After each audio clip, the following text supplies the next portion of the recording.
Chapter 13. A Whirlwind Chase. Nancy and Ned raced across the field at the rear of the riding academy, but the mysterious rider already had a good start. In the dim light of evening, they caught a brief glimpse of horse and rider disappearing down the road. "Oh, I'm sure that was Belgian's Star," Nancy cried. "But what makes you think she was being stolen?" Ned questioned. "Someone from here may just have been riding off on her." Nancy shook her head. She explained that if the horse had felt friendly to her rider, she would not have whinnied. "No, Ned," Nancy insisted. "Belgian Star was frightened and didn't want to leave here. She was being whipped, I'm sure." Ned suggested that they investigate to see if the mare was really gone. Nancy consented and led the way to the stable. The door squeaked protestingly as she opened it and turned on a light. From where they stood, the two could see that Belgian Star's stall was empty. "I guess you're right," said Ned. "What say we take off after that fellow in the car?" "Yes, let's do," Nancy agreed. "Come on!" They hurried back to the car. Before stepping in, Nancy knelt and put her ear to the ground. She could hear the rhythmic beat of a horse's hoofs some distance down the road. "He's still on this road," she said. "Okay, hop in and let's go," Ned said.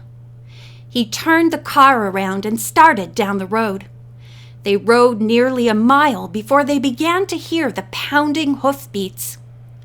The rider must have guessed that he was being pursued. Reaching an open field, he veered abruptly and raced along the edge of it. "We'd better stop and go the rest of the way on foot," Nancy suggested. She put her hand on the door handle, but Ned cried, "Wait!" He made a sharp turn into the field and took off after the rider. Apparently, there was no longer any doubt in the mind of the fleeing rider that he was being trailed, for he made another sharp turn and raced directly across the field. Ned did the same, but the ground, having been plowed recently, was soft and rutted. "Oh, you'll ruin your car!" Nancy exclaimed. "Let's stop here." But Ned drove on doggedly until he came to a brook with a thick woods on the other side. "Now we can't go any farther," Nancy said, as Ned turned off the engine. She climbed out of the car and called at the top of her voice. "Star! Whoa! Belgian Star! Whoa! Come back!" The mare must have heard Nancy, for the hoofbeats and crashing of underbrush stopped. The next moment, Nancy and Ned heard a frantic, "Giddy up! Giddy up!"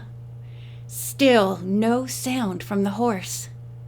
"Ned, have you a flashlight?" Nancy asked. "Yes, in the glove compartment." She ran back to the car and reached into the compartment. At that moment, the horse whinnied. Again, Nancy cried out, "Star, come back!" Grabbing the flashlight, Nancy turned it on and held the light high in the air. She waved it back and forth and kept calling to the horse.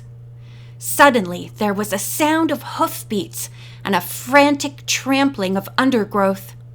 A moment later, the car's headlights picked up the oncoming horse. It was Belgian Star with Hitch, the groom, astride her. At the bank of the brook, the mare stopped. Hitch was straining on the bridle so tightly that the horse's head, with mouth wide open and teeth bared, was lifted toward the sky. "I'll get this guy," Ned yelled, and waded into the stream. In desperation, Hitch jumped from Belgian Star and started off through the woods. Ned was only a few feet behind. Reaching the opposite shore, he plunged into the woods after his quarry. Belgian Star slowly crossed the stream and came to stand at Nancy's side. The mare nuzzled the girl's neck, as if looking for sympathy. Nancy was stroking the horse when she heard a scream. "Oh, one of the men has been injured," she thought fearfully. Quickly mounting the mare, Nancy urged her across the stream and into the woods. She started calling Ned's name. There was no answer. Fear clutched her. Playing the flashlight around, she rode among the trees. A few minutes later, to her complete amazement, she saw both Ned and Hitch lying unconscious in a small clearing. Dismounting, Nancy rushed to Ned's side first. He was beginning to revive. Nancy chafed his wrists and forehead, and presently he opened his eyes. "Ned, I'm so thankful you're all right," Nancy said, helping him to sit up. "Where's Hitch?" he asked immediately. "Right here," Nancy replied, and pointed to the unconscious stableman. When she turned the light on Hitch, she could see that he had not suffered any serious injuries. He had merely blacked out. "What happened?" Nancy asked Ned. He told her that the two had grappled in the darkness. Hitch was clutching the boy's throat, but just before Ned blacked out, he had landed a knockout wallop on Hitch's jaw. Evidently, they had both lost consciousness at the same time. "That guy's a fighter," Ned remarked. They swung the man's unconscious form across the back of the horse, then they started back through the woods. Nancy led Belgian Star, while Ned watched the prisoner for signs of regaining consciousness. When they reached the car, Nancy and Ned held a short consultation. They concluded that if they put Hitch in the car and Nancy rode the horse, the man might revive and try to overpower Ned. "Do you think Belgian Star could carry 2 men?" Ned asked. "It won't hurt her for a short distance." "Then I suggest," said Ned, "that you drive the car and I'll ride with this fellow." Nancy concurred, and Ned and his prisoner went ahead. Just before reaching the riding academy, Hitch began to regain consciousness. Fortunately, he did not become completely lucid until after Ned had carried him inside and laid him on the floor. Together, Nancy and Ned securely tied their prisoner with pieces of harness. They had just finished when Hitch fully regained consciousness. He tried to sit up, but found that he could not do so because of the straps that bound him. Screaming like a madman, he cried out that he had done nothing and they had no business to tie him up. "Hitch," said Ned, "you have plenty to account for. You'd better start talking." The groom insisted that he would reveal nothing about himself, except to say that he was merely borrowing Belgian Star to get somewhere. "You needn't tell us if you don't want to," Nancy said. "You can give your story to the police." She walked off, heading for a pay telephone which hung on the wall. Since she had no coins, Nancy called to Ned to bring her some.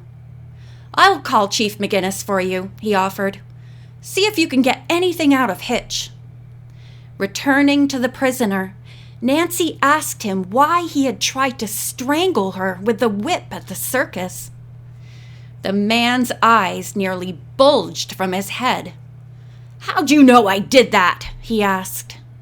Nancy did not reply. Instead, she asked, "You know the police are looking for you. If you had no reason to run away, why did you leave Senor Roberto's employ?" "I don't have to work here if I don't want to," Hitch said stubbornly. "Did you have any reason for throwing the stone at me and injuring the rider at the circus, except that you don't like people to do trick riding?" Nancy questioned the man. "I ain't talking." Ned returned in a few moments. He told Nancy that Chief McGinnis himself was coming out to the riding academy to take charge of Hitch. While waiting for his arrival, Nancy and Ned discussed the case. Presently, Ned remarked, I'm surprised that a stable with such valuable horses as these would be left unguarded." "You're right," said Nancy. "Roberto has an apartment upstairs, you know. He must be away." The more Nancy thought about this, the more she became convinced that Roberto would not leave the stable unguarded. If he were going to absent himself, he would arrange for some friend to stay there. "Ned," she said, "I'm worried. Would you mind going upstairs? I'd like to be sure that Roberto is not here." Ned looked at her, reading the ominous thought in her mind. Without answering, he clicked on a second-floor light and dashed up a pair of narrow stairs which led from the stable. A moment later, he cried out, "Nancy, come up here quick!" End of chapter 13. I don't have to work here if I don't want to.